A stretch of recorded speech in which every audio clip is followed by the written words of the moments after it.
سرزمین عرب پر غزوہ احد کو رونما ہوئے 46 سال کا عرصہ گزر چکا تھا کہ حضرت سیدنا امیر معاویہ رضی اللہ تعالی عنہ کے دور حکومت میں میدان احد کے درمیان ایک نہر کی کھدائی کے دوران شہدائے احد کے بعض قبریں کھل گئیں۔ اہل مدینہ اور دوسرے لوگوں نے دیکھا کہ شہدائے کرام کے کفن سلامت اور بدن تر و تازہ ہے، اور انہوں نے اپنے ہاتھ زخموں پر رکھے ہوئے ہیں۔ جب زخم سے ہاتھ اٹھایا جاتا تو تازہ خون نکل کر بہنے لگتا، یوں معلوم ہوتا تھا کہ پرسکون نیند سو رہے ہیں۔ اس دوران اتفاق سے ایک شہید کے پاؤں پر بیلچہ لگ گیا، جس کی وجہ سے زخم سے تازہ خون بہہ نکلا۔ یہ شہید کوئی اور نہیں، رسول اللہ صلی اللہ علیہ وسلم کے معزز چچا اور رضاعی بھائی سید الشہداء حضرت سیدنا امیر حمزہ بن عبد المطلب رضی اللہ تعالی عنہ تھے۔ راجح قول کے مطابق آپ رضی اللہ تعالی عنہ کی ولادت نبی کریم صلی اللہ علیہ وسلم کی اس دنیا میں جلوہ کری سے 2 سال پہلے ہوئی۔ آپ رضی اللہ تعالی عنہ کی کنیت ابو عمارہ ہے۔ پیارے آقا صلی اللہ علیہ وسلم آپ رضی اللہ تعالی عنہ سے بے حد محبت کیا کرتے اور فرماتے تھے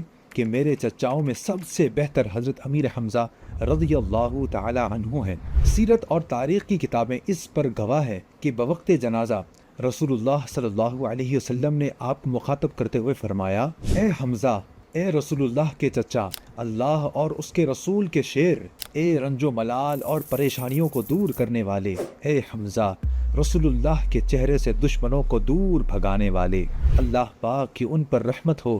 اور ان کے صدقے ہماری بے حساب مغفرت ہو، آمین۔